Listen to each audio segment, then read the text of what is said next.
നമസ്കാരം, എൻ്റെ പേര് ശശാങ്ക്. ഉളവണ്ണ മക്കാച്ചിലേക്ക് എല്ലാവർക്കും സ്വാഗതം.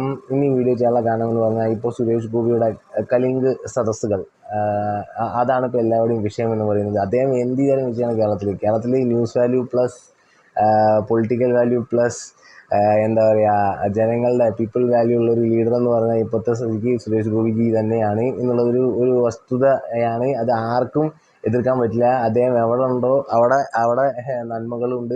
അതേപോലെ അദ്ദേഹം എവിടെ ഉണ്ടോ അവിടെ തിന്മകൾ അദ്ദേഹത്തിനെ പിന്തുടരുന്നുണ്ട്, ചുറ്റും വീക്ഷിക്കുന്നുണ്ട്, കൂട്ടിത്തിരിക്കാൻ ശ്രമിക്കുന്നുണ്ട്, എതിർപക്ഷം മൊത്തം കാത്തിരിക്കുന്നുണ്ട്. ഇതൊക്കെ നമ്മൾ കാണുന്നുണ്ട്. മുമ്പ് ഒരു ഭവന നിർമ്മാണത്തിൻ്റെ സംഭവമായിരുന്നു, അവർക്കിപ്പോൾ അതിനുള്ള പരിഹാരം കിട്ടി. ഇപ്പോൾ ഒരു വയോധികയ്ക്ക് അതേപോലെ തന്നെ ഈ കരുവന്നൂർ മറ്റേ സംഭവം സഹകരണ ബാങ്ക് തട്ടിപ്പിലായിട്ട് ബന്ധപ്പെട്ട് അവരുടെ പൈസ അവിടെ ലോക്ക് ചെയ്യപ്പെട്ട് എന്നെ അത് കിട്ടാതിരിക്കണതിനും കാര്യങ്ങളും ദുരിതങ്ങളാണ് അവർ പറയുന്നുണ്ടായിരുന്നത്. അപ്പോൾ അദ്ദേഹം പറയുന്നുണ്ട് അത് ഇഡിയുടെ കയ്യിലാണ്, അവരുടെ പൈസ ഇല്ലാന്നുണ്ടെങ്കിൽ മുഖ്യമന്ത്രിയോട് പറയും ആ പൈസ സ്വീകരിക്കാൻ, റിക്കവർ ചെയ്ത പൈസ സ്വീകരിക്കാൻ. ഇതാണ് അദ്ദേഹം പറഞ്ഞിരിക്കുന്നത്.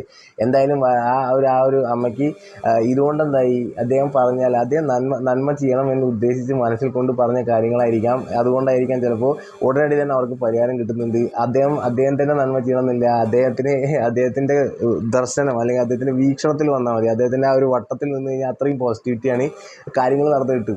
അപ്പോൾ ഇതൊരു നല്ലൊരു പോളിസിയാണ്. ഇനിയിപ്പോൾ കാര്യങ്ങൾ നടക്കാനുള്ളവരുണ്ടെന്നുണ്ടെങ്കിൽ ഒന്നും ചെയ്യേണ്ട, ഈ സദസ്സിൽ പോയിട്ട് ഈ മൂപ്പരായിട്ട് എന്തെങ്കിലും ഒന്ന് പറഞ്ഞിട്ട് അങ്ങോട്ട് ക്രോസ് ചെയ്താൽ മതി. ഉടനെ മറ്റുള്ളവർ വന്നിട്ട് ഇതുവരെ അനങ്ങാത്തവർ, ഇതുവരെ മാളത്തിൻ്റെ ഉള്ളിൽ ഒളിച്ചിരുന്നവരും ഇതേ തട്ടിപ്പ് നടത്തിയ അതേ ആൾക്കാരെന്നെ വന്നിട്ട് നിങ്ങൾക്ക് ആ പൈസ തിരിച്ചു തരും. കാരണം അതാണ് നമ്മുടെ പ്രബുദ്ധത, അതാണ് നമ്മുടെ ഏറ്റവും വലിയ രാഷ്ട്രീയ പ്രഭുത്വം. ഇങ്ങനെ തന്നെയായിരിക്കുന്ന ആളുകൾ. ജനസമ്പർക്കം എന്ന് പറയുന്ന സർക്കസുകൾ, പൗഡർ കുട്ടന്മാരെ പോലെ വന്നിരിക്കുക. അതേപോലെ ഓരോ വിഷയങ്ങളിൽ രാഷ്ട്രീയപരമായിട്ടുള്ള ഇടപെടൽ വേറെ, നിലപാട് വേറെ, അതേപോലെ തന്നെ അവിടെ വന്നിട്ട് കാണിക്കുന്ന നിലപാട് വേറെ. മുനമ്പത്ത് വിഷയം ഉണ്ടായപ്പോൾ അവിടെ വന്നിട്ട് പൗഡർ കുട്ടന്മാർ കാണിച്ചതെന്താണെന്ന് നമുക്കറിയാം. നിങ്ങളുടെ ഒപ്പാണെന്ന് പറഞ്ഞിട്ട് അപ്പുറത്ത് പോയിട്ട് പിന്നൊന്നും കുത്തുന്ന പരിപാടി ഇദ്ദേഹത്തിന് അറിയില്ല. ഇദ്ദേഹത്തിന് അവിടെ രാഷ്ട്രീയക്കാരെ പോലെ സംസാരിക്കാൻ അറിയില്ല.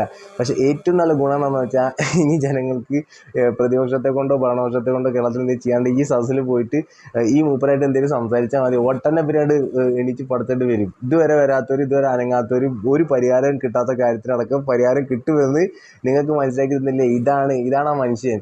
ആ മനുഷ്യൻ മനസ്സുകൊണ്ടും നന്മയാണ്, ഈ രാഷ്ട്രീയം കൊണ്ടും നന്മയെ ചെയ്തിട്ടുള്ളൂ, തോറ്റപ്പോഴും നന്മയെ ചെയ്തിട്ടുള്ളൂ. അദ്ദേഹത്തിനോട് തർക്കിച്ചാലും നിങ്ങൾക്ക് നന്മ സംഭവിക്കും എന്നുള്ളത് തെളിയിക്കപ്പെട്ട ഒരു മുഹൂർത്തമാണ്.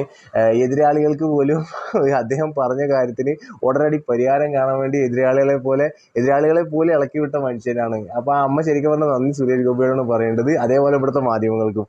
ഈ മാധ്യമങ്ങൾ കൊണ്ട് തന്നെയാണ് ഉപകാരം. ഇങ്ങനത്തെ ചില ഉപകാരങ്ങൾ ഉണ്ടാവട്ടെ. ഇങ്ങനത്തെ ചില ഉപകാരങ്ങൾ പലർക്കും ഉണ്ടാവണം. കാരണം സംസ്ഥാന സർക്കാർ, എം.എൽ.എയും ബാക്കിയുള്ള എം.പിമാരൊക്കെ ജീവനോടുണ്ടെന്നെങ്കിൽ അറിയട്ടെ.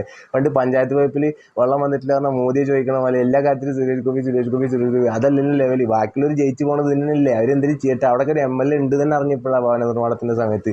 ഇപ്പോൾ അതേപോലെ കരുവന്നൂരിൽ ആ പൈസ പരിഹാരം കിട്ടുകയാണെങ്കിൽ അതും അറിയാമല്ലോ എന്ന് പറഞ്ഞുകൊണ്ട് നിർത്തുന്നു.